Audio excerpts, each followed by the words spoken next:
Good morning. All of you welcome to our Max Ma'am channel. நல்லா படிக்கிறீங்களா சாமி? ஏதாச்சும் டவுட் இருக்கா? If you have any doubt, please ask. புரியுதா? In the comments. இப்போ நீ நம்ம பார்க்க போகிறது 12th 4th chapter inverse trigonometry. Inverse டிக்னாமெட்ரியில் நம்ம எக்ஸசைஸ் 4.3ல ஃபர்ஸ்ட் சம் தான் பார்க்க போகிறோம். எக்ஸசைஸ் 4.3 இதில் ஃபஸ்ட்டு சம் தான் பார்க்க போகிறோம். ஃபஸ்ட்டு சம்மில் ஒன்றில் 2 சம் கொடுத்துருக்காங்க. அதில் ஃபஸ்ட்டு சம் தான் பார்க்க போகிறோம்.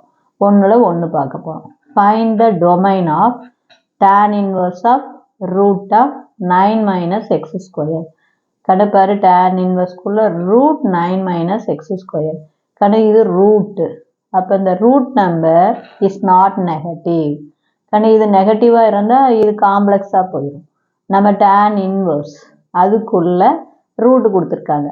அப்போ கண்டிப்பாக இந்த ரூட்டுக்குள்ளே இருக்கிற 9 மைனஸ் எக்ஸ் ஸ்கொயர் எப்படி தான் இருக்கும்? ஆல்வேஸ் பாசிட்டிவாக தான் இருக்கும். பாசிட்டிவாக இருக்கும்போது தான் நம்ம ரூட் இருக்க முடியும். அப்போ தான் ரியல் நம்பராக இருக்கும். சப்போஸ் அது மைனஸாக இருந்தால் இமேஜினரியாக போயிடும். அப்போ hence 9 minus x squared is always positive. புரியுதா? Root number is not negative. It is always positive. Hence 9 minus x squared greater than or equal to 0. சொல்கிறது புரியுதா தங்கம்? அப்போ 9 மைனஸ் எக்ஸ் ஸ்கொயர்ட் எப்பயுமே பாசிட்டிவ். அப்போ பாசிட்டிவ் அப்படின்னா என்ன? 0 வரலாம் அல்லது 0வோட பெருசாக தான் வரலாம். 0வுக்கு கீழே நெகட்டிவில் வரக்கூடாது. அப்போ தான் இதுதான் உனக்கு புரிஞ்சுக்கிற கான்செப்ட். இதுதான் மெயினான கான்செப்ட். அப்போ 9 minus x square greater than or equal to 0. இவ்வளோ தான் முடிஞ்சு போச்சு கணக்கே. இப்போ மைனஸ் எக்ஸ் ஸ்கொயர் அந்தாண்டு போச்சுன்னா ப்ளஸ் எக்ஸ் ஸ்கொயர். அப்போ 9 greater than or equal to x square. Both side root எடுக்கிறோம். இது இன்இக்வாலிட்டி. ரூட் எடுத்தாவே ப்ளஸ் ஆர் மைனஸ் போடணும். 3க்கு போடக்கூடாது, எக்ஸுக்கு தான் போடணும். அப்போ 9க்கு ரூட் எடுத்தால் 3 greater than or equal to plus or minus x. அப்போ தேர்ஃபோர் இதில் பாருங்கள் 3 greater than or equal to plus x. இன்னொன்று 3 greater than or equal to minus x. இது மைனஸாக இருக்கிறதுனால இந்த மைனஸ் எக்ஸை லெஃப்ட் சைடு கொண்டாங்க. இது இந்த பக்கம் வந்தால் ப்ளஸ் எக்ஸாக மாறும். ப்ளஸ் 3 அந்தாண்டு போச்சுன்னா மைனஸ் 3 ஆகும். அப்போ x greater than or equal to minus 3. இப்போ உங்களுக்கே பார்த்தாவே புரியும். மைனஸ் 3யை விட எக்ஸ் பெருசாக இருக்குது. ப்ளஸ் 3யை விட எக்ஸ் சின்னதாக இருக்குது. Hence the suitable domain -3 to +3. இப்போ ஈக்குவல் இருக்கு இல்லையா? அதனால் க்ளோஸ்டு ப்ராக்கெட்டு. இப்போ இதான் ஈக்குவல் வந்தால் தான் க்ளோஸ் ப்ராக்கெட் போடணுங்கன்னு. ஈக்குவல் வரலைன்னா ஓப்பன் ப்ராக்கெட் தான் போடணும். அப்போ நமக்கு சூட்டபிள் டொமைன் -3 to +3. அதாவது -3யை விட பெருசாக இருக்கும், +3யை விட சின்னதாக இருக்கும். இதில் கீ பாயிண்ட் இதுதான் தங்கம். 9 minus x squared greater than or equal to 0. நீ பாட்டுக்கு டொமைன் அப்படின்னு tan இன்வர்ஸ் உடைய டொமைனு அப்படின்ட்டு நம்ம போட்டுறக்கூடாது சாமி. புரியுதா? அப்போ என்ன?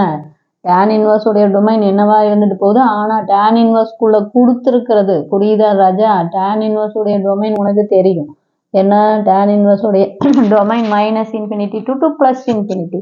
இந்த கணக்கில் -∞ to +∞ போடக்கூடாது. ஏன்னா ரூட்டு கொடுத்துருக்காங்க. அப்போ தேர்ஃபோர் நம்ம பாசிட்டிவ் பக்கம் தான் எடுத்துக்கணும். நெகட்டிவ் பக்கம் நம்ம வராது. ஏன்னா ரூட் நம்பர் இது நெகட்டிவாக வராது. இது புரிஞ்சுதா? அப்போ 9 மைனஸ் எக்ஸ் ஸ்கொயர்டு எப்படி தான் இருக்கும்? இந்த ரூட்டுக்குள்ளே இருக்கிற 9 minus x squared always positive. அப்போ greater than or equal to 0. புரியுதா சாமி? அப்போ மைனஸ் எக்ஸ் ஸ்கொயர்டு போச்சுன்னா அந்த சைடு போச்சுன்னா plus x squared. Both side root எடுக்கிறீங்க. ரூட் எடுத்தாவே எக்ஸுக்கு ப்ளஸ் ஆர் மைனஸ் போடுங்க. ஈக்குவலாக இருந்தால் எந்த பக்கம் வேணாலும் போட்டுக்கலாம். எக்ஸுக்கும் போட்டுக்கலாம், நம்பருக்கும் போட்டுக்கலாம். ஆனால் இன்ஈக்குவாலிட்டிங்கும் போது டெஃபினட்டாக வேரியபிளுக்கு தான் போடணும். அப்போ 3 greater than or equal to plus or minus x. இதில் 2 வேல்யூ பாரு. 3 greater than or equal to plus x. இன்னொன்று 3 greater than or equal to minus x. இது மைனஸில் இருக்கிறதுனால அந்த சைடு கொண்டாந்துரு. அப்போ plus x greater than or equal to +3 இந்தாண்ட வந்தால் -3. அப்போ பார்த்தீங்கன்னாவே உனக்கு மீனிங் தெரியும். -3யை விட எக்ஸு பெருசு, 3யை விட எக்ஸு சின்னது. Hence the suitable domain closed இன்டர்வல்குள்ளே -3, +3. க்ளோஸ்டு இன்டர்வல் ஏன் போடுறோம் தெரியுதா? இங்கே பாரு ஈக்குவல் வருது. Greater than or equal. இங்கேயும் கிரேட்டர் தேன் ஆர் ஈக்குவல். அப்போ -3யும் வரலாம். புரியுதா? அதுக்கு மேலேயும் போகலாம். அதே மாதிரி தான் +3யும் வரலாம், அதுக்கு கீழேயும் வரலாம். இதுதான் இது ரொம்ப ரொம்ப முக்கியமான சமயம். தெரியலனா கேளுங்க. தேங்க்யூ.